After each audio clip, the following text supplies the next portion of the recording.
it's Christina and we're talking test tips. Today we're going to talk about a particular kind of vocabulary question that you will find on the SAT and the ACT.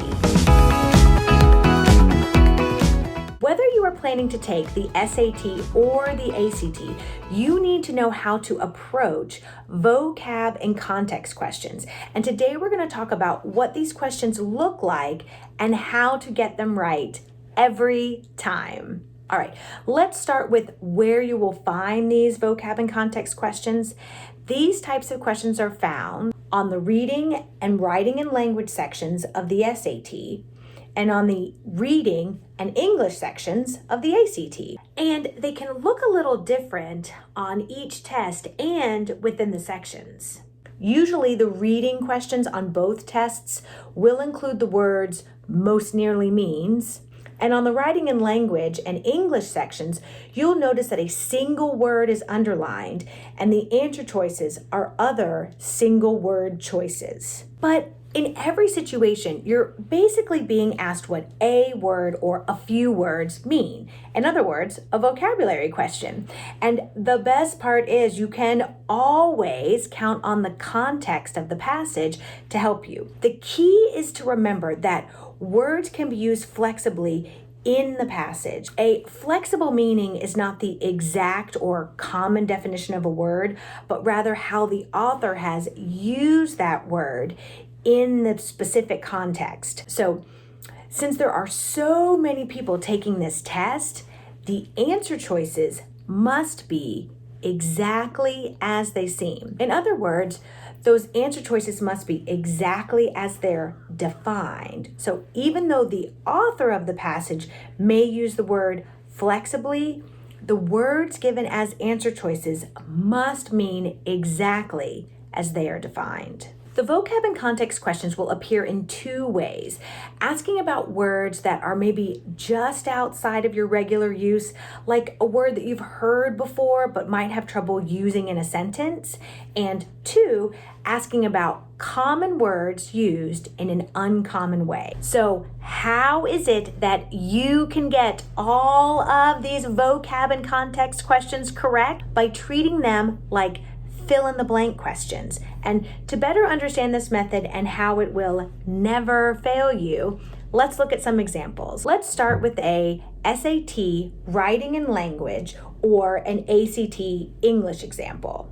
So there are two ways this question might look. We see here that the question asks, which of the following could most accurately replace the underlined word? But the question could also look like this, where all you have is the underlined word and a list of possible answer choices. But either way, we are going to treat this question like a fill in the blank. Sometimes, like with this question, you will have English or writing and language questions that will require you to reread a portion or to read well beyond your underlined portion. For this question, let's start at the beginning. Don't be intimidated by the anise-like smell of the raw ingredient, she instructed the camera, her smirk disappearing as her eyes grow suddenly cold. With quick practice movements, the cleaver fell to the cutting board, and in a flurry of motion, the fennel bulb was rendered into large dice. I marveled that such a formidable cutting utensil were wielded so quickly as if it weighed nothing by such thin, shapely wrists. So in a what flurry of motion? The context of this passage is giving us hints. So what context are we to gather from wielded so quickly and weighed nothing and thin, shapely wrists? Well, we're supposed to better understand the type of motion. Now, don't think too hard for your fill in the blank. Try filling something simple with words or words like in an exact motion or a perfect but looks easy motion. So let's go to the answer choices with our fill in the blank word in mind and find the choice that best matches our word or words. So the choices deranged and dangerous are definitely out because we gather from the context that she's doing a good job. The real trick is to figure out whether the answer is fast or nimble. And yes, here is where you must know some vocabulary. Now, I assure you, the test is not going to ask you to define words like loquacious or promulgate, but depending on how much you read in your spare time, some words you encounter on the test may be just outside of your regular use. So, which is it? Do you know what nimble means? Do you think that deft means just fast or more than just fast?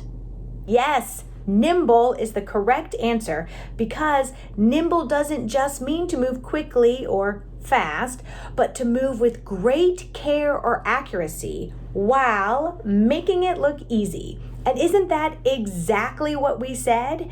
A perfect but looks easy motion? Okay, I know what you're thinking. Why, this fill in the blank method can't work all the time, but yes, it can.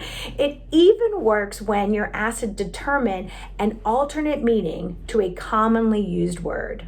So let's look at our last example. As used in the second sentence of the 16th paragraph, oh no, I know what you're thinking, but we haven't read the other 15 paragraphs. But the best part about these questions is that we don't need to read the entire passage. In order to understand what a word from an SAT or ACT reading section most nearly means, we only need to read enough of the passage to get some context. Okay, back to the question. As used in the second sentence of the 16th paragraph, occupation most nearly means, okay, so we see that occupation is our vocabulary word, but let's not jump to any conclusions, yeah? This is a vocab-in-context question and probably is the kind where a common word is used uncommonly. So we really need to read the excerpt for context. And when we get to the word occupation, we're going to fill in the blank. Rodney and I kept busy fortifying the Red Donut Coliseum. This was our primary during the summer, although it wasn't clear what we were fortifying against. The redoubts had been erected during the Civil War, but now they were used for bike jumps and King of the Hill. Okay, I know I dumped us in the middle of this excerpt, but it sure looks like Rodney and the narrator are just kids playing around. So we can fill in the blank with something like, this was our primary game or thing we did during the summer. So looking at the answer choices, choice A is probably the most common use of the word occupation, employment for pay, but does not make sense in the context of this passage. We are looking for something that describes a game, and thus the answer must be an activity in which one engages. Now, that makes sense in this passage. Okay, so the overall takeaway here is that you can get all these questions correct, but seriously, you can. You need to pay attention to the passage and for clues about how the author is using this word. And yes, you need to be thoughtful about what words you know so you can select or eliminate and what words are maybe just outside your knowledge. But you can always use the fill in the blank method and at the very least narrow down your choices and hopefully select the correct answer every time. All right, happy practicing.